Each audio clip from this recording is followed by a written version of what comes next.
thirdly, we are calling on politicians to refrain, to cease and desist from using inflammatory language in political meetings and social media, to advance hard stances and to incite their ardent followers, which has inadvertently led to the unfortunate events of last night here in Kibra. The events of last night force us to travel back in time to the sad memories of brother against brother, Kenyan against Kenya, in the aftermath of the 2007-2008 post-election confrontation that metamorphosed into dark days of violence, killings, destruction of property, and displacement of persons in their thousands. The stain of that time remains our national shame to date. In the foregoing, we call on one, His Excellency the President, William Ruto, and the former Prime Minister, Honorable, the Right Honorable Raila Odinga, to have a coordinational meet-up and discussion to quell political tension in the country. They must meet and come together and talk. We demand. Yes. As the Mio One Kenya Coalition, we call upon you to call off the demonstrations and use alternative approaches to handle your grievances.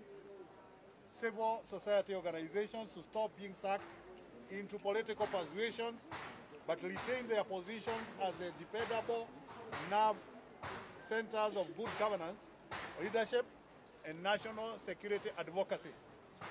Religious leaders to fully engage political leaders in non-partisan ways for the good of the country and interreligious support to national leadership. Media to engage, pursue non-partisan, non-aligned coverage and the reporting of political events so that media reporting and coverage is not misconstrued to fund political motives. Politicians to immediately stop aggressive political mobilization aimed at destabilizing national peace and security. National Security Council to intervene and direct the state of internal threats to national security without further delay. Well-wishers to join the Interreligious Council of Kenya in rebuilding the destroyed property and restore families here in Kibra to a better state of living. Thank you. Thank you, moderator. We are also here as a community of faith. The Hindu community is also here with us. So we are the Christians, the Muslims, and the Hindu communities. I know we do have a commissioner from NCIC, and if you allow, we can give him a minute. Then we will also have Dr. Alton Irungu from Amnesty International. Please come forward, if you kindly. And then after them, we'll mention his next. All right. Thank you all. I'm Dr. Makori. I'm a commissioner at NCIC.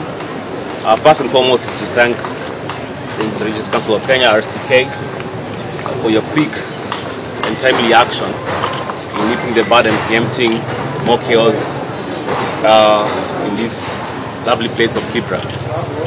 We worked closely with RCK for a long time during the election, before the election and after the election, and that's why also we are here together. But our mandate, of course, is to, as you know, is cohesion, especially within our religious communities, and that's why we work closely with RCK to matters peace and cohesion in our country. Mine is very brief, and I'm going to just use this analogy which most of you know, of an example which has been given, of where black ants and red ants were put in a jar, and they're very okay. When somebody shook that jar, the black ants and the red ants started killing and fighting each other, and you know the analogy. It is quite clear, for a long time the residents of Kibra, you know, that they've lived in peace We work here closely many times. We've been here on the ground many times. As a matter of fact, even before the election, we had numerous meetings here within the communities, within the faiths. There's been, for a long time, has been peace. But somebody decided to shake the jar yesterday, so that the black hats and the red ants start fighting and almost killing each other in this place. So, of course, as a commission, we condemn that strongly.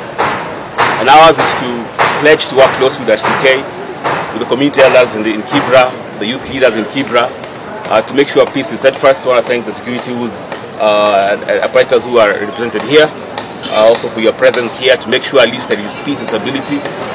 We acknowledge the civil society here, led by our good friend Nguyen from Amnesty. Our message is very simple to our leaders, and I'll finish with this. You saw what happened in Kibra. Nobody Monday morning thought by night time mosques and churches will be ablaze. This is what happens when conflict, the seeds of conflict and disharmony are planted, because you cannot control conflict and war. So really I urge all our leaders, beginning of principles, to make sure we don't go this far anymore. That is just a harbinger of things to come. If we don't control this, we don't call our country back. I urge our leaders to make sure that we remember we have one country, we de-escalate, we have dialogue for the sake of our country, for the sake of community. Kibra has been united for a long time. All communities are here, all faiths are here. So let us continue steadfastly in the manner of peace. Thank you very much. Thank you. May we have also Dr. Elton Erungu.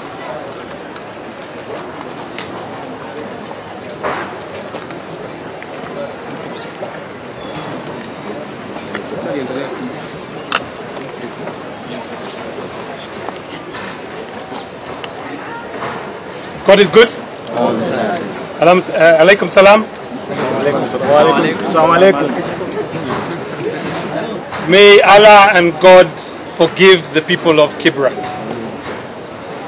To have two places of worship destroyed in less than a few hours between each other means that there is something very deep that needs to be exercised, that needs to be removed from our culture of politics.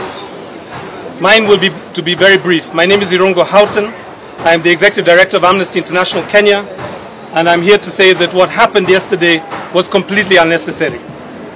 It was unnecessary because we have a constitutional framework for non-violent protests, and that is Article 37. We also have guidelines that have been developed by the Kenya National Commission for Human Rights and other agencies on how people can protest without looting, without violence, and without loss of life. I hear that it's not just one person that may have died last night, but many.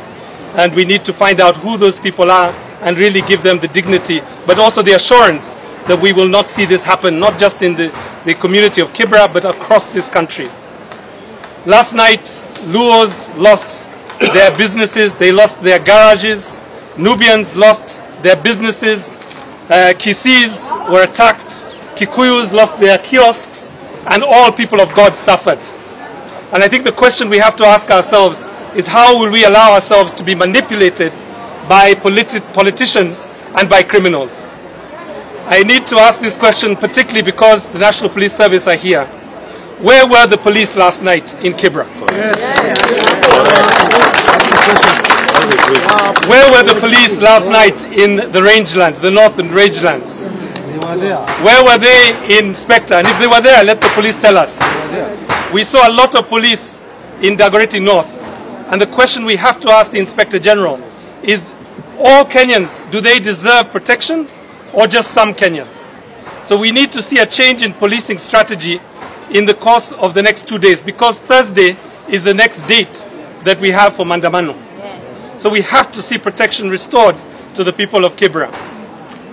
Lastly, I just want to say that for the people of Kibra, the Christians and the Muslims, these, I think we have heard already, these are not buildings.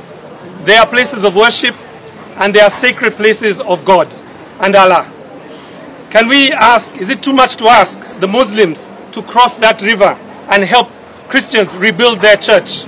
Can we ask the Christians to cross that river and rebuild the mosque? And if you do that, the human rights organizations, I pledge, we will come personally to help you rebuild your places of worship and to restore dignity and the right to worship for this area. Allow me just very quickly to introduce Hussein Halid, the Executive Director of Haki Africa. He is a human rights defender like myself, and he came without any invitation like myself today. Very, very briefly, Assalamu alaikum. Amani ya Bwana iwe juu yenu. Tumekuja hapa kuungana pamoja na mashirika ya kidini kusema kwamba tutashikamana na wao kuhakikisha amani imeweza kupatikana, sio Kibra peke yake, lakini katika nchi yetu hii. Tumesikia walivyotaka mashirika kuwa ni makundi ya kutetea haki na kutosimamia upande wowote ule. Na kama mashirika ya kutetea haki za binadamu tutachukua mwito huo. Vile vile tunataka serikali na vitengo vingine vyote, hasa vitengo vya usalama, kama vile makundi ya kutetea haki za binadamu hajachukua upande wowote, tunaomba polisi, tafadhali musikubali kutumiwa kupendelea upande mmoja au mwingine. Hawa wakazi wa Kibera hawajafanya makosa yoyote. Walikuwa na haki ya kulindwa na polisi.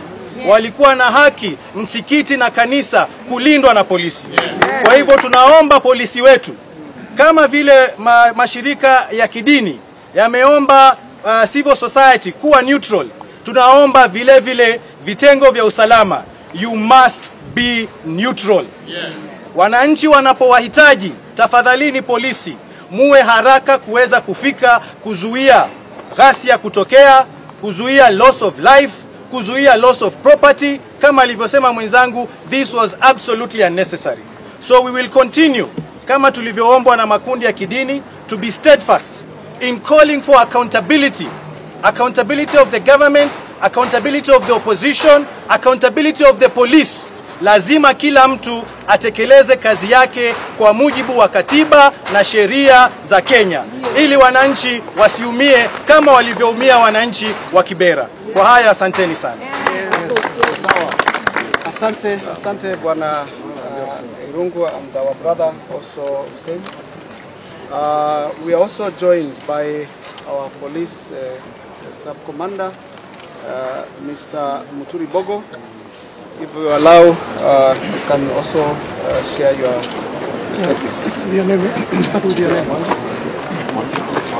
My name is Andrew Mbogo, County Police Commander Kimani. Mine is just a call to members of the public to continue maintaining law and order. We were here yesterday. Some of you who live here know that we were here performing our mandate of maintenance of law and order. We know there was disorder because of those who intended to loot and even cause arson to business shops and What I'm calling upon, mine is just a call that to members of the public to maintain law and order, as we also enforce the same. We ask the community, people living in Kibra, you have been living together for a long time, you know one another, and we'll continue ensuring that we perform our mandate of ensuring that there is protection, safety of lives and property. That's a mandate that we have been given by our laws, and we'll continue ensuring that the same continues. But mine is just a call that you as members of the public, you also have a role to ensure that we refrain from attacking one another so as to we can exist peacefully as one community. Thank you. Asante officer. Kwa matamshi hayo ambayo ama maneno ambayo yamesemwa hapa, tunawasihi jamii ya wanaoishi hapa Kibira waweze kuishi kwa amani. Mnakubali hayo? Ndio. Watu wa Kibira mnakubali amani? Ndio. Wananchi pia wafanye. Wananchi tuko nafasi pia. Sasa tunawasikia. Tungependa kabla hatujapata maswali kutoka kwa media, sasa tuweze kuelekea upande wa msikiti pia tukaongee huko, kwa sababu sisi ni viongozi wa dini ya Wakristo, dini ya Waislamu, dini ya Wahindu. So now we are headed to the mosque. That is where we are going again to speak from. and pray. We prayed here, we are also going to pray there. So kindly media, let's proceed. Wananchi waongee kidogo. Wananchi ataongea kutoka When the people speak, let the world knows what the people of Kibra are talking about. Yes, we are going to give wananchi nafasi tukienda kwa msikiti.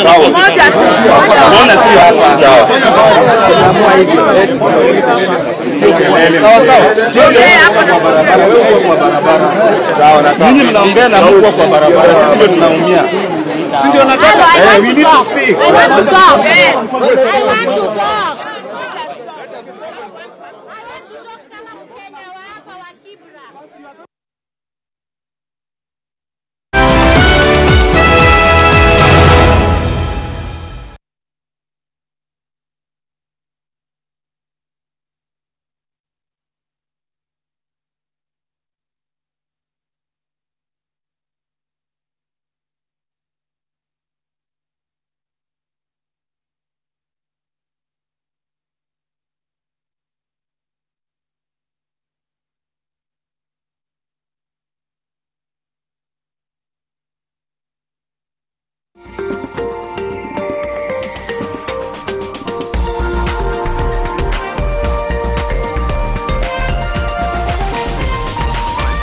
This is NTV. In life, you could be eager to be employed or be self-employed. Either way, you do need the right skills. This is the point where Goodwall is essential to you.